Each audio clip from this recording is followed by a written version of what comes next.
All right, well, I'm really excited because we got a couple people up on stage here who have not been to many conventions. Right here is Charlotte Fullerton. Charlotte, why don't you share a few of the episodes you've written? Look Before You Sleep, Made the Best Pet Win. What have I written here? There's too many. It's a blur. Help me out. Oh, Bird in the Hoof.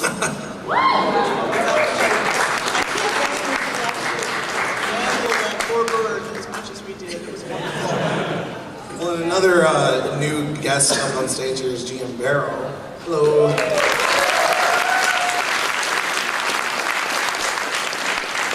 The GM stands for General Mills. Yes.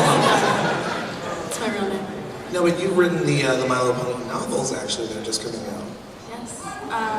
There's only one out right now, Twilight Sparkle and the Crystal Heart Spell.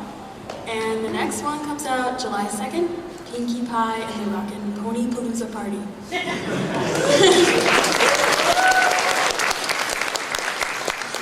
What is your process when it comes to writing an episode? And I'm really glad that Megan, you were able to join us today because Megan is the story editor for My Little Pony Friendship is Magic, and so she's kind of the coordinator of that process. For those who haven't heard before, maybe you could describe how a general episode might be assembled with some of these talented people. Sure. We start with a premise, which is usually, a paragraph or two that just kind of tells you what the beginning, middle, and end of the story are, and submit that to the studio and the network and get feedback on that. And then that premise will be assigned to a writer. Sometimes the writers will pitch ideas that will become premises, but a lot of times it'll just be an idea that maybe I had, or at the very beginning of the season we've thrown out kind of a bunch of different ideas and put them up on a big board, and then people might write the premise, but they might not actually write the script for that episode, or they might end up writing it.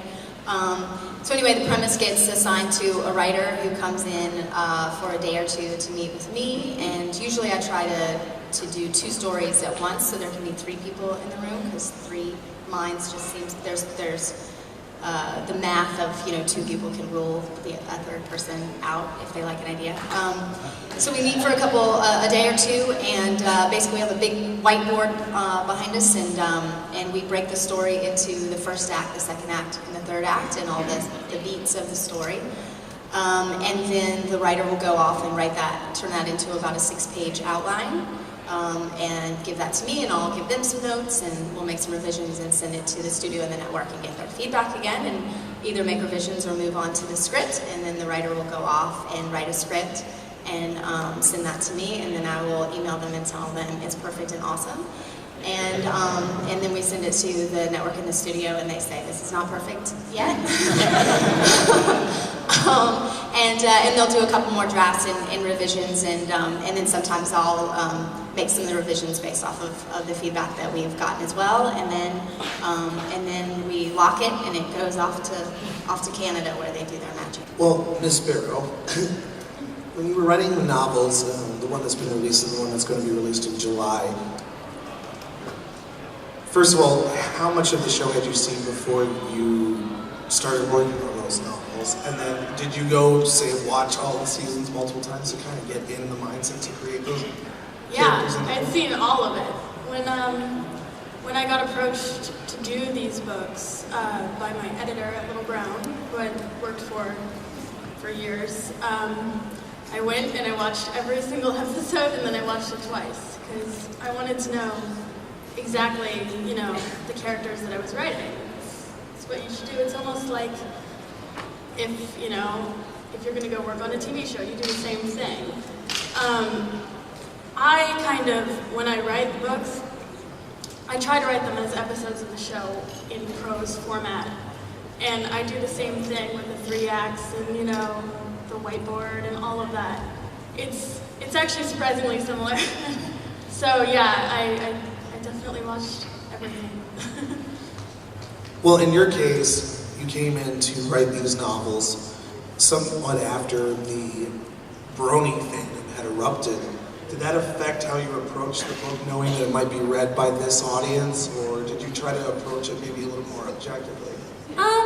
Yeah, a little bit. I would say I was definitely aware of the fans, and you want to please all of the fans that are going to be reading the material, and the intended fans that I was assigned to write for. But I tried to make it as multi-level, multi-platform reading as I could, so that an adult could enjoy it, reading it to their child, or reading it with their child, or just an adult reading it would enjoy it. I think that's, like the show, I was just trying to stay in line with the already intended audience. So. For those who don't know, though, could you share a few of the episodes you've written? Sure. I co-wrote Ticketmaster, wrote Bridal Gossip, Dog and Pony Show, Fall Weather Friends, Best Night Ever, Cutie Pops, Last Roundup,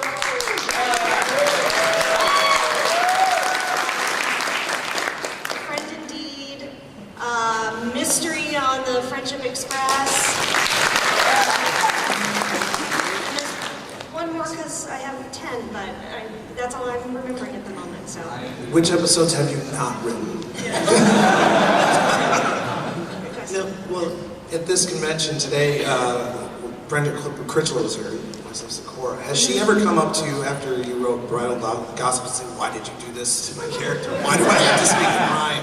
She hasn't. Actually, the first time we met, she gave me a big hug. So, Yeah, no, she's awesome. Because she's awesome. Yeah, she's awesome. No, with Sakura, originally she didn't speak in rhyme. She spoke cryptically, and then when I sent the script in to Robert Renzetti and Lauren, they said, you need to do something special with her. And she did say the line about poison joke in rhyme. That was and something at the end she said in rhyme about if you remember what I said, when she was kind of summing up stuff. So I said, okay, if she says that in rhyme and that in rhyme, I'm just going to make her rhyme throughout. I'm going to make her Shakespearean and make her, not only cryptic but also rhyming. So I was trying not to make her. The tricky thing was not to make her nursery rhyme, but make her Shakespearean. And that's what I was thinking in my mind. So whenever we're trying to write dialogue for Sakura, we're like, Rogers! Yes. Well, I should say we're going to go to Q&A here pretty soon. Before we do that, Amy, you have a ukulele from you. And you have a song to sing, don't you? Yes, I do. Who wants to hear a song from Amy? And as I was playing recently, I was thinking in my head, I was going, wait a minute, those lyrics that I wrote for the My Little Pony song that I wrote kind of scan out to Margaritaville. Because that's how my brain thinks, because when I write, songs for Pony, I tend to put it to, existing tunes. So I got really excited about this. I had my ukulele, my little Amy's ukulele book with me, and I flipped to my lyrics and I started playing Margaritaville, and I'm like, it really hurts. But the thing is, Margaritaville, of course, has its chorus, wasted away again, Margaritaville. So I had to come up with a chorus, a repeated chorus. So I did that, and so I worked it all out. So I'm going to play this for you,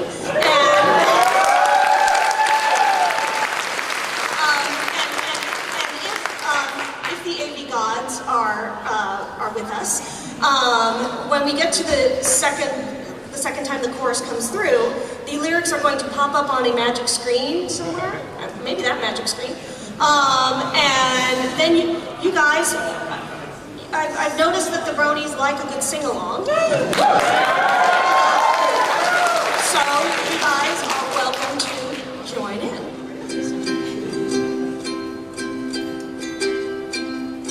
My little pony, friendship is magic. Come on and let's meet our pony friends.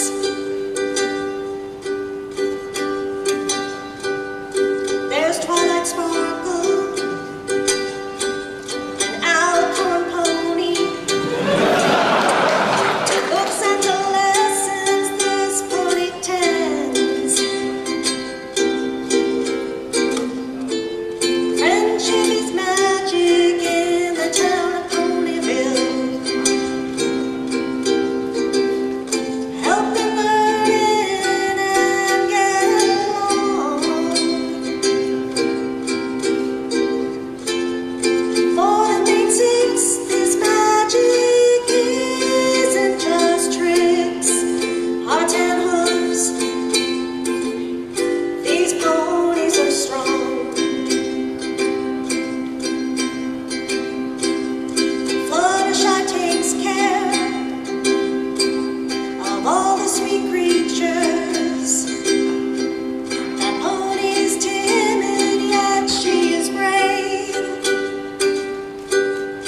Friendship is magic in the town of Ponyville. Helping learn and getting along. For the main six, this magic isn't just tricks or 10 hooves. These ponies are strong. Pinkie Pie's laughter is what makes her special. The sweetness shines out bright and strong. Together these six friends are learning together. Friendship, these friends just can't go wrong.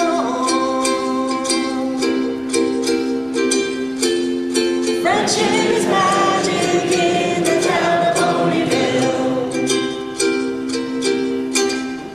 Helping, learning, and getting along. For the main six, this magic isn't just tricks or 10 hooves.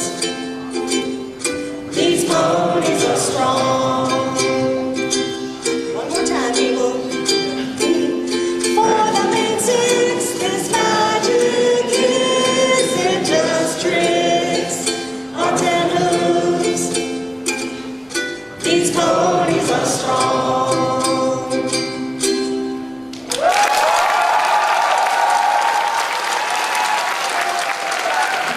Well, this is for GM, and, well, warning for those who haven't read the book, but in that one chapter when Gilda and Trixie were like doing those little strange cahoots, I just wanted to know how come they were in the book, and why was Trixie like acting all mean even though she turned into the great unapologetic Trixie? Well, I just thought it would be a fun pairing to see those two together, and she was acting mean because I thought about this a lot, and even if she turned into the apologetic Trixie, she's just kind of one of those characters to me that can go either way, and you never really know what's going to happen with her. So I don't think it's like that, Magic Duel, that's the episode where she does that. I don't think that that's the end-all be-all of Trixie. She's unpredictable. And I thought it would be funny to see them together, basically. The girl doesn't trust wheels, so. This is my question to you all. I'm asking, would you ever consider further elaborating on Diamond Tiara's character? It seems like the only purpose she serves at the show is just to be a plot device for the Cutie Mark Crusaders to overcome. There doesn't seem to be any more established reasons for her nasty behavior. I think if there was an opportunity to get into a little bit more backstory with her, I think we certainly would. I think with our Bab Seed episode, we kind of explored kind of a bullying behavior and where that bullying came from, and we kind of wanted to bring someone from outside to tell that story and sort of get into why a sort of bully or mean girl behaves the way that she does. But I'm certainly open to if we found the right story to get into why she's so horrid. We certainly could. It kind of hasn't been something that we've been able to do at this point. But certainly, I get the idea. She's sort of our mean girl to our CMCs, and that's sort of all the role that she's really played thus far. But yeah, if there was an opportunity to kind of get into her a little bit more and add some layers to her, but yeah, definitely, I'd love to do that. This may seem like a bad question or so, but do you have any tips for aspiring writers or so? Wait, did you say that might sound like a bad question? That's an awesome question. That's a really good question. My advice is always to write, because you don't get better at something without practice. And I think with all of us had the experience where an opportunity came and we were prepared for it. because we had been working on our writing, because we had been practicing, because we had been reading other things and learning, especially about television writing is a different style of writing, and you have to know specifically how to do it. So when an opportunity came, we were ready to jump in there and do our best work. So my advice is always practice and write as often as you can, and don't worry about how good it is, or just do it, because with everything you write, you'll always get better.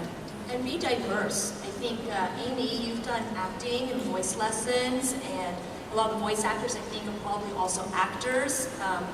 I drew, that was my profession first, so my ability to draw really helps me visualize what I want to write. So instead of just maybe focusing everything on writing, try being diverse in other creative ways. Yeah, learn take lots of different classes, but take writing classes and have your stuff read out loud. Either you read it out loud or have other people read it out loud, because when you hear your words out loud, you'll kind of hear clunks and bumps and things, or you'll say, wow, I get how this works or how that works or doesn't work. And it's just as important to learn how something doesn't work, because then you can try and figure out how to fix it. And when I was in school, I would study art history, or I would study, I would just study, you study a variety of things, and then you can put that into your writing. So just, learn as much as you can, because all of that can inform your writing. Now, everyone knows that you enjoy working on the show, but what other projects have you worked on that you enjoyed writing or are particularly proud of?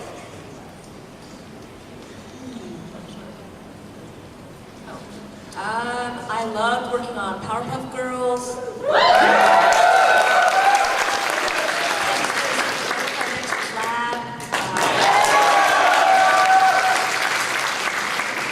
Other stuff in between.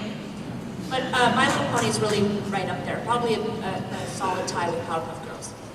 And actually, for me, Powerpuff also, even though it was for that show I wrote outlines. It's a storyboard-driven show. Does that make sense? Not the way I said it. Which means I wrote the outlines, and then it's given to the storyboard artist who does the board and does the dialogue. But for that show, I got to write books and comics, and anytime the girls were interviewed in a magazine, I wrote their dialogue and stuff. So I knew those girls in and out, and I did quiz books and all this. That show I wrote so much for the girls. It was in my blood. I bled Powerpuff Girls. I know, so gross. And then, like Cindy, Pony is right up there. So very good. My career is sort of just starting out, so all of the things that I've written before My Little Pony are ghost-written, that I'd rather not mention what they are, because they're a little embarrassing, but definitely this is the most fun I've ever had. So, we'll see.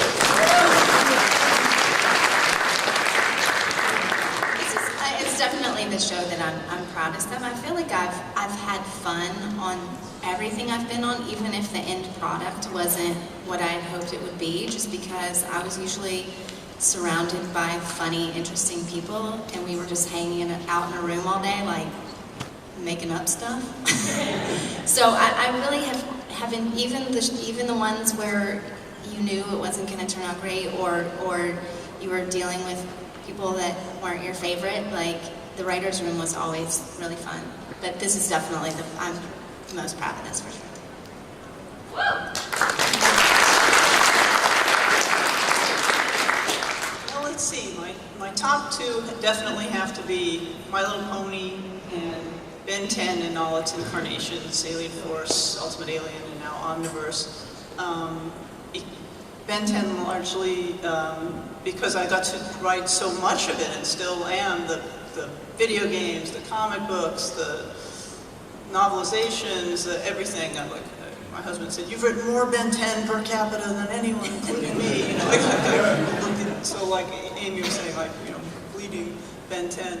For My Little Pony, the fact that it was just occurring to me that we co-lost an Emmy together one year for My Little Pony, and Amy and I co-lost an Emmy another year for Fairly Odd Parents.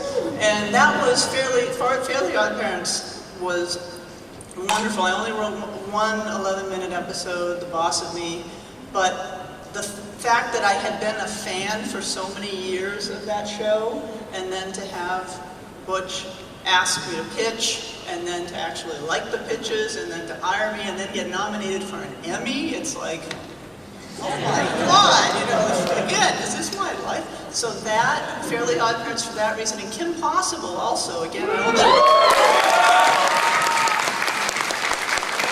One 11-minute short, right towards the end of that last season when they got picked up again. And so I wasn't heavily involved in the entire process, but again, had been a fan of the show for years, and same kind of situation, to love something on TV and be asked to write for it, you know, it just doesn't get any better than that.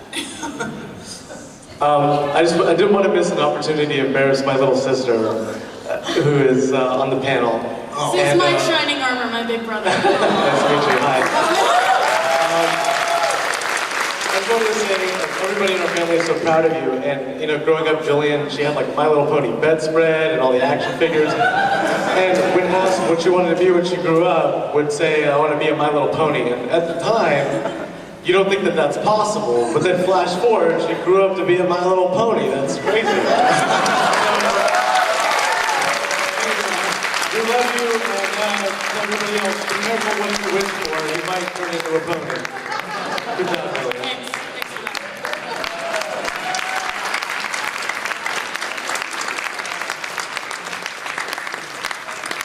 All right. Well, I think a big round of applause for the writers up on stage.